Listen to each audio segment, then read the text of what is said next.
आप देख रहे हैं एपीएन, आपके साथ मैं हूं मनीषा कौशल। हिंदी साहित्य सम्मेलन से हाई स्कूल और इंटर पास अभ्यर्थियों की डिग्री की वैधता को लेकर दाखिल याचिका पर इलाहाबाद हाई कोर्ट में आज सुनवाई होगी। सुप्रीम कोर्ट ने मामले में इलाहाबाद हाई कोर्ट में सुनवाई किए जाने का आदेश दिया है। आपको बता दें कि यूपी पुलिस में 35,000 सिपाहियों की भर्ती में शामिल हिंदी साहित्य सम्मेलन से हाई स्कूल और इंटर पास अभ्यर्थियों की 18 जनवरी को इलाहाबाद हाई कोर्ट ने राहत देने से इनकार कर दिया था और राज्य सरकार को एक निर्देश जारी कर सिविल पुलिस और पीएसी को सिपाही की भर्ती के लिए जारी होने वाले विज्ञापन में योग्यता की शर्तों को स्पष्ट करने को कहा था। याचिकाकर्ता उपेंद्र यादव और 71 अन्य के साथ ही शिवराज सिंह और 17 दूसरे लोगों की 2 अलग अलग स्पेशल अपीलों पर सुनवाई करते हुए हाईकोर्ट ने यह आदेश दिया था।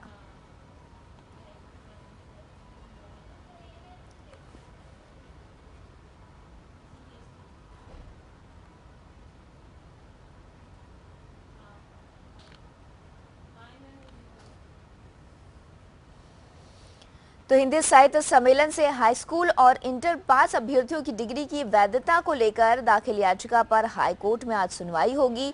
सुप्रीम कोर्ट ने इस पूरे मामले में इलाहाबाद हाई कोर्ट में सुनवाई किए जाने का आदेश दिया है। मतलब जिस तरीके से हिंदी साहित्य सम्मेलन से जो डिग्रियां मिली हैं उसको लेकर इलाहाबाद हाई कोर्ट में अब सुनवाई किया जाएगा। हमारे संवाददाता आलोक फोन लाइन पर हमारे साथ मौजूद है। आलोक, क्या है पूरा मामला, क्या कुछ आज सुनवाई हो सकती है इस पूरे मामले में?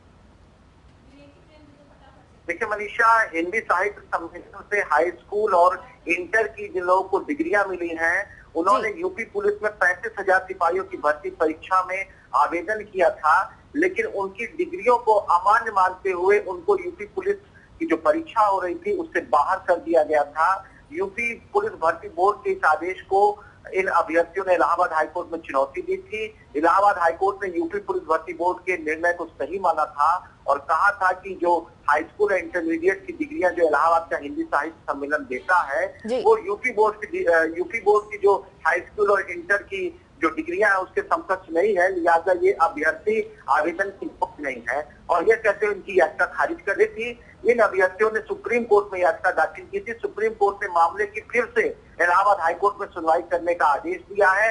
आज चीफ जस्टिस डीबी भोसले और जस्टिस यशवंत वर्मा की डिवीजन बेंच के समक्ष इस मामले में सुनवाई होगी कि हिंदी साहित्य सम्मेलन जो हाई स्कूल और इंटरमीडिएट की डिग्रियां देता है वो वैध है या अवैध है, यानी कि जो हिंदी साहित्य सम्मेलन की डिग्रियां हैं उनकी वैधता पर आज इलाहाबाद हाईकोर्ट में सुनवाई होगी।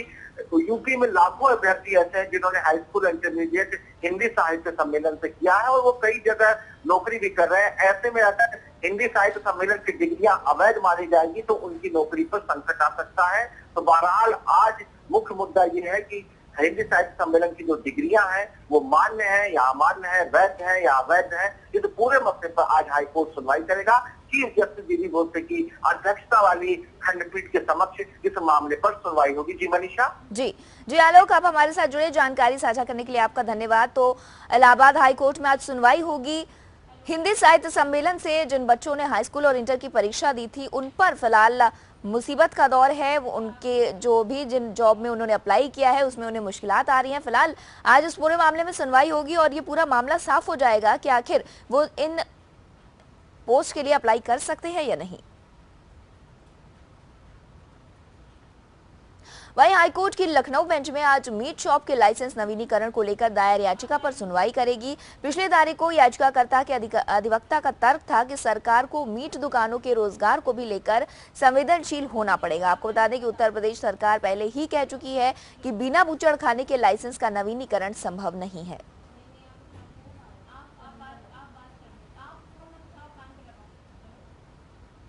तो हमारे संवाददाता खुर्रम हमारे साथ लाइव जुड़ चुके हैं। खुर्रम, हाईकोर्ट की लखनऊ बेंच में आज मीट शॉप के लाइसेंस के नवीनीकरण को लेकर जो याचिका दायर की गई थी उस पर सुनवाई होगी, क्या कुछ हो सकता है इस पूरे मामले में? देखिए मनीषा, आज लगातार सुनवाई जारी इस याचिका पर और सरकार का साफ तौर पे कहना था कि जब तक ये बूचड़ खाना नहीं होगा ज़िला में तब तक कि वहाँ के जो दुकानदार होंगे, मीट शॉप्स होंगे, उनको लाइसेंस नहीं मिलेगा, उनका नवीनीकरण नहीं होगा। तो वहीं पर जो याचिकाकर्ता के जो अधिवक्ता हैं उनका साफ तौर पे कहना था कि जब बूचड़ खाना आप खोलना आपका काम है, इसको खोलिए, नहीं तो रोजगार का संकट पैदा हो जाएगा इन लोगों पर। और साथ में कोर्ट ने इससे पहले भी कहा था कि आप मटेरियल ग्रॉपिंग को कंसिडर करिए। तो आज सरकार को ये बताना होगा कि इन हालात में आखिर वो करेगी क्या, लेकिन सरकार ने अपना अपना पक्ष साफ कर दिया। उनका साफ तौर पे कहना है कि जब तक स्लॉटर हाउस नहीं होंगे तब तक लाइसेंस का नवीनीकरण नहीं होगा। और इस पर जो मीट कारोबारी, उनका ये कहना था कि जो ऑलरेडी बूचड़ खाने एग्जिस्ट कर रहे हैं, जिनको बंद कर दिया गया है क्योंकि मानक के अनुरूप नहीं थे, आप उनको बेहतर करके मानक के अनुसार बना करके आप हमको उसको सौंपिए ताकि हम अपना कारोबार शुरू कर सके। इन्हीं सब मामलों को लेकर आज सुनवाई होनी है। देखना ये होगा कि आज क्या कुछ कोर्ट में होता है और कोर्ट का रुख क्या होता है और तर्क क्या आता है याचिकाकर्ता की तरफ से और साथ ही प्रदेश सरकार की तरफ से। मनीषा जी खुर्रम, जिस तरीके से पिछले वक्त से खबरें आ रही हैं लाइसेंस को लेकर के और इनके नवीनीकरण को लेकर के, जो लोग हैं, जो मीट विक्रेता हैं, उनमें काफी रोष है और वो सरकार के खिलाफ लगातार बयानबाजी करते हैं। उनका कहना है कि जल्द से जल्द नवीनीकरण कर देना चाहिए क्योंकि उससे उनका जो धंधा है वो पूरी तरीके से चौपट हो सकता है। तो क्या इन सब जो पॉइंट्स हैं उनको सरकार ध्यान में रखेगी? जी बिल्कुल, देखिए रोष होना स्वाभाविक है क्योंकि जितने भी हम लखनऊ शहर की बात करें तो यहाँ जितने भी मीट शॉप्स हैं तकरीबन 95% ऐसे मीट दुकान है जो ग्रेस पीरियड में जा चुके हैं, यानी उनका लाइसेंस रिन्यू होना है और लाइसेंस की अवधि समाप्त हो चुकी है और उनको 6 महीने का ग्रेस टाइम मिलता है, वो उसमें चल रहे हैं। अगर इन 6 महीने में उनका नवीनीकरण नहीं होता तो अवैध हो जाएंगे और फिर उनको बंद होना पड़ेगा। लेकिन जो दिक्कत सबसे बड़ी बात यह है वो ये है कि बूचड़ खाना नहीं है लखनऊ ज़िला में और कई ऐसे ज़िला, अगर आप उत्तर प्रदेश की बात करिए तो 3 ज़िले ऐसे हैं, 3 डिस्ट्रिक्ट ऐसे हैं जहां पर बूचड़ खाने हैं और बाकी किसी भी ज़िलों में बूचड़ खाना नहीं है।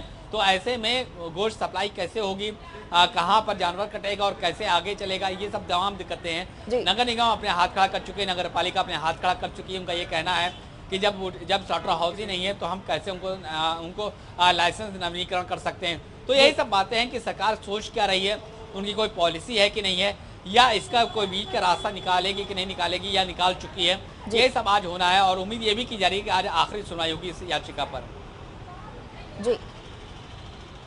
जी खुर्रम, आप हमारे साथ जुड़े, बातचीत करने के लिए और जानकारी साझा करने के लिए आपका बहुत बहुत धन्यवाद।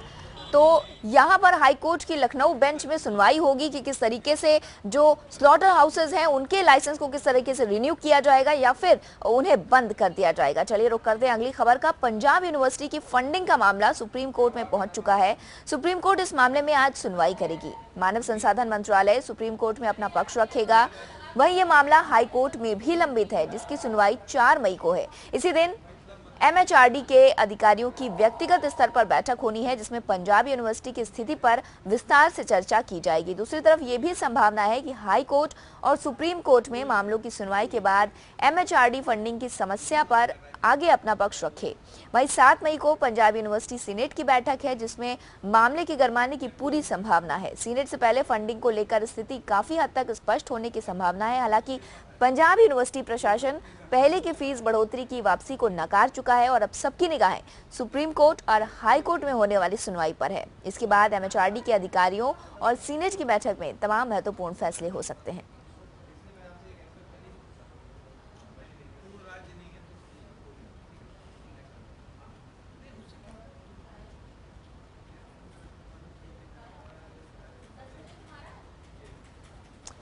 तो पंजाब यूनिवर्सिटी की फंडिंग का मामला सुप्रीम कोर्ट पहुंच चुका है। सुप्रीम कोर्ट इस मामले में आज सुनवाई करेगा। मानव संसाधन मंत्रालय सुप्रीम कोर्ट में अपना पक्ष रखेगा और साथ ही ये सुनवाई 4 मई को होगी। इसी दिन MHRD के अधिकारियों की भी व्यक्तिगत स्तर पर बैठक होनी है जिसमें पंजाब यूनिवर्सिटी की स्थिति पर विस्तार से चर्चा की जाएगी। दूसरी तरफ ये भी संभावना है कि हाई कोर्ट और सुप्रीम कोर्ट में मामलों की सुनवाई के बाद MHRD फंडिंग की समस्या पर आगे अपना पक्ष रखे। वहीं 7 मई को पंजाब यूनिवर्सिटी सीनेट की बैठक है जिसमें मामले के गरमाने की पूरी संभावना है।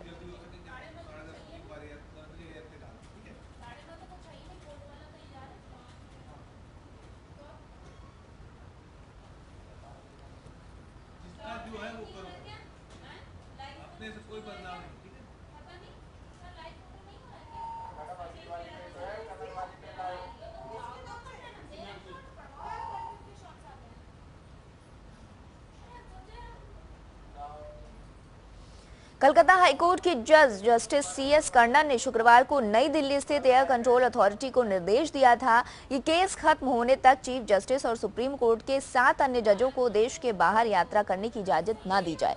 यह आदेश CS कर्णन ने अपने घर रोज डेल टॉवर्स न्यू टाउन पर ही शिफ्ट की गई अदालत से जारी किया। आपको बता दें कि इससे पहले 13 अप्रैल को भी जस्टिस CS कर्णन ने सुप्रीम कोर्ट के चीफ जस्टिस और 7 जजों को 28 अप्रैल को अनुसूचित जाति जनजाति अधिनियम का उल्लंघन करने के आरोप में जारी किया था। इस मामले में की गई अपील को उच्च न्यायालय ने खारिज करते हुए सुप्रीम कोर्ट ने जस्टिस कर्णन को लगातार भ्रष्टाचार के आरोपों पर 4 हफ्ते के अंदर जवाब शपथ पत्र जमा करने को कहा था और आज अदालत में मामले को पेश होने को कहा था।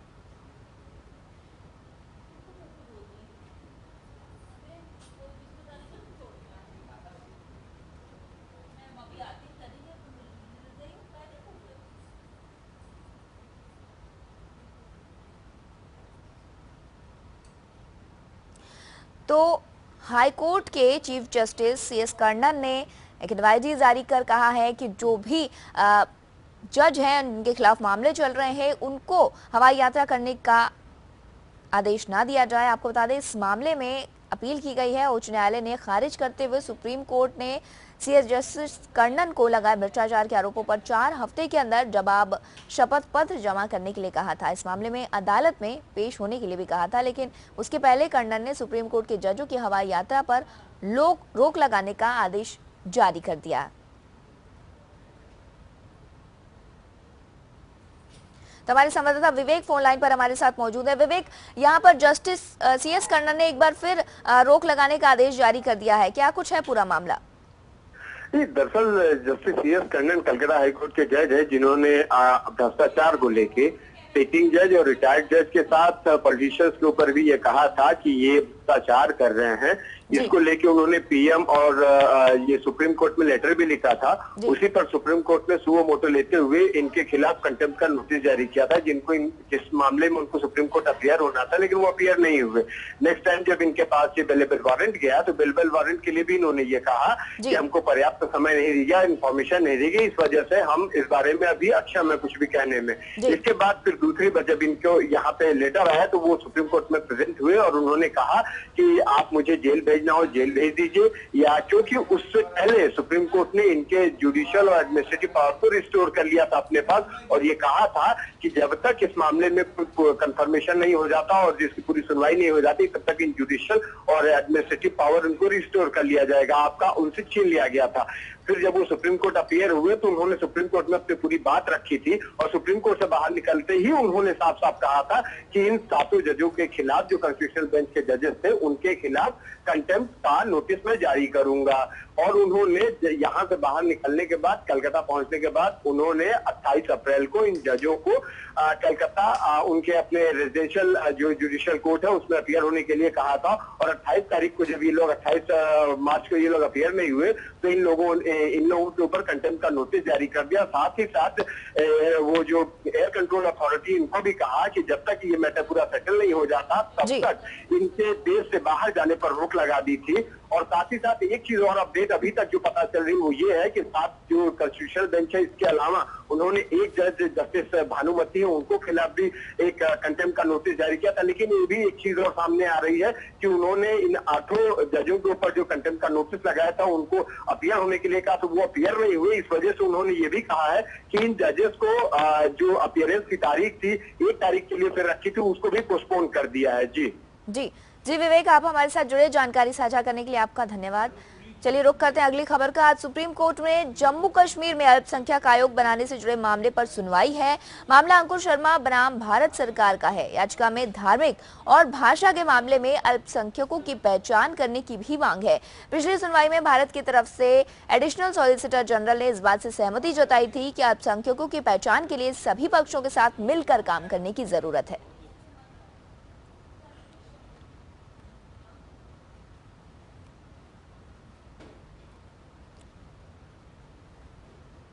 तो आज सुप्रीम कोर्ट में जम्मू कश्मीर में अल्पसंख्यक आयोग बनाने से जुड़े मामले पर भी सुनवाई है। इसमें अंकुर शर्मा ने ये याचिका दायर की है जिसमें कहा गया है कि धार्मिक और भाषा के मामलों में अल्पसंख्यकों की पहचान करने की मांग की गई है।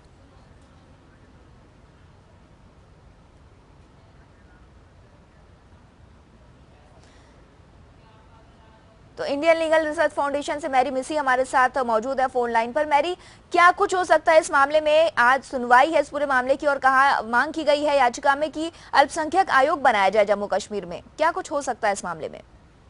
Manisha, this matter Supreme Court has been taking very seriously. जी। Two hearings before, when the union did not file the counter to this petition, they had imposed 15,000 cost for not filing the counter. And the last hearing, they made it very clear that the government has to find some solution for this. And government had held a meeting. And today, government will put forward the outcome of the meeting, where how they can solve this problem, whether they can come out with a new list of minorities and whether they can come out with a commission also. जी, Mary Missy, आप हमारे साथ जुड़ी, जानकारी साझा करने के लिए धन्यवाद आपका। बुलेटिन में खबरें अभी और भी है, लेकिन उससे पहले नजर डाल लेते हैं अब तक की सुर्खियों पर। दिल्ली बीजेपी अध्यक्ष मनोज तिवारी के घर पर हमला। दिल्ली के सबसे सुरक्षित इलाके में घर में घुसकर मारपीट। पुलिस ने 2 लोगों को किया गिरफ्तार। हमले के वक्त घर पर मौजूद नहीं थे मनोज तिवारी। यूपी बीजेपी कार्य समिति का आज दूसरा दिन। लखनऊ में सीएम योगी करेंगे सम्मेलन का उद्घाटन। राजनीतिक, सामाजिक और आर्थिक प्रस्ताव पेश किए जाएंगे। आज से देश में वीआईपी गाड़ियों से लाल बत्ती खत्म। पीएम से लेकर मंत्रियों तक नहीं कर सकते लाल बत्ती का इस्तेमाल। इमरजेंसी सेवाओं के लिए नीली बत्ती के इस्तेमाल की इजाजत। यूपी समेत 5 राज्यों में मिली हार को भुलाकर राहुल चले गुजरात। विधानसभा चुनाव के लिए आज फूकेंगे बिगुल। पीएम मोदी के गृहनगर से करेंगे चुनावी अभियान का आगाज। अब हर दिन दिख सकता है पेट्रोल डीजल की कीमतों में बदलाव। आज से हर रोज तय होंगी कीमतें। 5 शहरों से शुरू होगा पायलट प्रोजेक्ट। अब कच्चे तेल की ताजा लागत का दिखेगा कीमतों पर असर। अब नहीं चलेगी बिल्डरों की मनमानी। खरीदार बनेंगे रियल एस्टेट के किंग। आज से लागू होगा रियल एस्टेट एक्ट। पिछले मार्च में संसद में हुआ था पास। दिल्ली में एक बार फिर गैंगवार की दस्तक। हमले में दिल्ली पुलिस की एसआई की गई जान। कांस्टेबल की हालत गंभीर। दोस्त के साथ बैठे हुए गाड़ियों में बदमाशों ने की अंधाधुंध फायरिंग।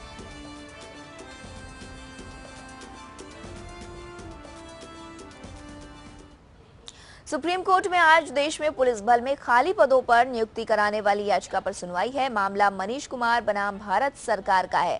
पिछले आदेश में अदालत ने गुजरात, तेलंगाना और राजस्थान और सरकारों को निर्देशित किया था कि संयुक्त सचिव या उसके ऊपर के स्तर के किसी भी अधिकारी को नियुक्ति के रोड मैप बनाने का जिम्मा दिया जाए।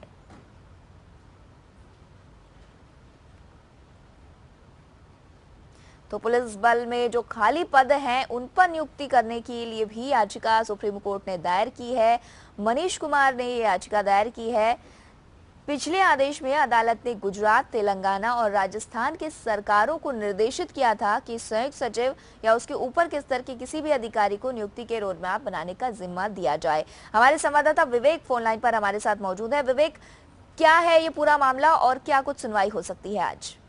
दरअसल जो स्टेट्स हैं उसमें जो फोर्स है उनकी नियुक्ति का एक मामला था। मनीष कुमार ने एक पीआईएल डाली थी जिसमें ये कहा था कि स्टेट्स में पुलिस जो फोर्स है उनकी वैकेंसी है, लेकिन उनमें स्टेट्स में वैकेंसीज को फुलफिल नहीं किया जा रहा है। इसी मामले को लेकर पीआईएल बढ़ी है। सुनवाई करते हुए सुप्रीम कोर्ट ने पहले ये कहा था कि जो स्टेट्स हैं वो इतनी वैकेंसी होने के बाद भी इनमें इनको फुलफिल क्यों नहीं किया जा रहा। और पिछली बार सुनवाई करते हुए सुप्रीम कोर्ट ने ये कहा, पिछली बार ये कहा था कि जो इन वैकेंसीज को फुलफिल करने के लिए स्टेट क्या कर रहे हैं। यहाँ पे एक चीज ध्यान देने वाली हुई, यूपी जो सबसे बड़ा स्टेट है उसमें तकरीबन 1.5 लाख के करीब वैकेंसीज थी जिनको फुलफिल नहीं किया गया था। और यहाँ पे सुप्रीम कोर्ट ने साफ साफ कहा कि जो चीफ सेक्रेटरी लेवल है या उस लेवल के अधिकारी वही सुप्रीम कोर्ट में आएंगे और ये रोडमैप तैयार करके आएंगे कि आखिर उन्होंने इस वैकेंसी को फुलफिल करने के लिए क्या किया है। सबसे बड़ी बात यह है कि जो उस रोडमैप को लेकर चीफ सेक्रेटरी उस लेवल के अधिकारी आए थे, उन्होंने जो एक रोडमैप तैयार किया था सुप्रीम कोर्ट ने उसको एक्सेप्ट कर लिया और ये कहा था कि इस जो आपने रोडमैप दिया उसी रोडमैप के तहत इसमें वैकेंसी भरी है, जिसमें 1,30,000 कांस्टेबल और 32 सब इंस्पेक्टर की जो भर्ती होगी हर साल होगी। और जो नियुक्ति होगी उस नियुक्ति करने वाला जो अधिकारी होगा, जब तक वो नियुक्ति नहीं हो जाती तब तक उस अधिकारी की जो ट्रांसफर वो नहीं होगा। क्योंकि होता ऐसा था कि जो अधिकारी इसकी नियुक्ति करता था, नियुक्ति करने के बाद जब भी उसका ट्रांसफर हो जाता था तो जो आने वाला अधिकारी होता था वो साफ साफ कहता था इस नियुक्ति के समय हम नहीं थे, इस वजह से इसके बारे में हम कुछ नहीं कह सकते। तो इसको होते होते लगातार देरी होती रहती थी। इसी वजह से सुप्रीम कोर्ट ने एक सीधा सीधा निर्देश जारी कर दिया कि जब तक हर साल दर साल जो उन्होंने तय समय सीमा तय की थी उस दौरान जो अधिकारी होगा वो अधिकारी ही इसकी नियुक्ति करेगा और जब तक नियुक्ति नहीं हो जाती वो उसका ट्रांसफर नहीं होगा। और ये भी कहा कि अगर इस दौरान देरी होती है नियुक्ति में तो वो अधिकारी पर्सनल लेवल पे खुद जिम्मेदार होगा। इसके अलावा उन्होंने ये भी कहा जो और अदर स्टेट थे उन्होंने भी इस बात को कहा कि जो हमने रोडमैप तैयार किया उसमें कुछ हद तक वैकेंसीज फुलफिल हो चुकी है और कुछ बची हुई है। उसमें यह था कि टाइम लिमिट कर दी थी। जी विवेक, आपको यहाँ रोकना चाहूंगी, आप हमारे साथ जुड़े, जानकारी साझा करने के लिए धन्यवाद। तो इस पूरे मामले में आज सुनवाई होगी। सुप्रीम कोर्ट ने जो नियुक्तियां की गई थी उसको लेकर काफी समय से बातें कही जा रही थी, तो इस पूरे मामले की आज सुनवाई होगी। सुप्रीम कोर्ट आज सिखों को लेकर बनाए गए चुटकुलों के मामले में भी सुनवाई करेगा। जस्टिस दीपक मिश्रा, जस्टिस खानविलकर और जस्टिस मोहन एम शांता नागदौर की 3 सदस्यीय बेंच इसकी सुनवाई करेगी। इसे लेकर सिख समुदाय के एक अधिवक्ता ने जनहित याचिका दायर की है जिसमें कोर्ट से इस मामले में हस्तक्षेप करने की मांग की गई है। याचिकाकर्ता वकील हरविंदर चौधरी ने सिखों पर चुटकुलों वाली वेबसाइट को बंद करने का निर्देश जारी करने का भी अनुरोध किया है।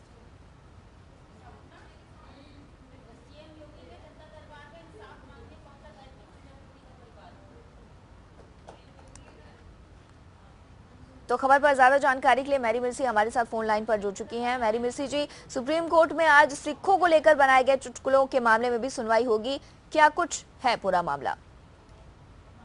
In this matter, the court will have to consider whether there is any fundamental rights of the petitioners, the group of petitioners is being affected.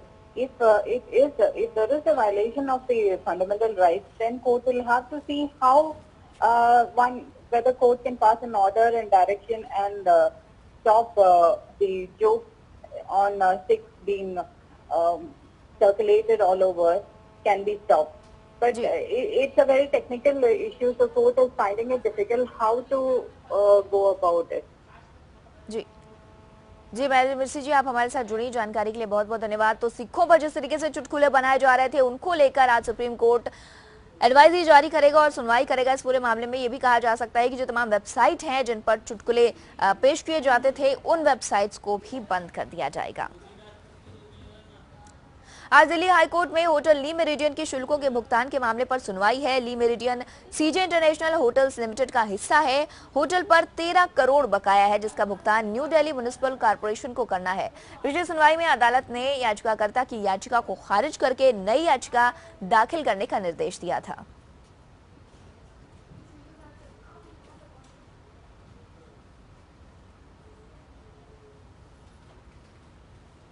वहीं आज दिल्ली हाईकोर्ट में उस जनहित याचिका पर भी सुनवाई है जिसमें एक न्यूरोलॉजिस्ट ने ड्रग रेगुलेटरी अथॉरिटी पर केस किया था, जिसमें आरोप लगाया गया था कि बोहरिंगन कंपनी के द्वारा निर्मित एक दवा को मार्केट में लाने की अनुमति दी थी और इस दवा के बनाने में सुरक्षा नियमों की अनदेखी की गई थी। पिछली सुनवाई में बचाव पक्ष की तरफ से कहा गया कि दवा को स्ट्रोक की बीमारी के लिए बेहतर समझा जाता है। याचिकाकर्ता की दलील थी कि दवा के ट्रायल के लिए 3 चरण की जो ट्रायल है प्रणाली है उसका पालन करना चाहिए, इसके बाद ही दवा को बाजार में उतारा जा सकता है। वहीं दिल्ली हाईकोर्ट में आज वीरभद्र सिंह मामले की सुनवाई होगी। हिमाचल प्रदेश के सीएम वीरभद्र सिंह पर आय से अधिक की संपत्ति के मामले में प्रवर्तन निदेशालय जांच कर रहा है और बीते दिनों प्रवर्तन निदेशालय ने उन्हें जांच में लगाई गई धाराओं के तहत पूछताछ के लिए समन भी भेजा गया था।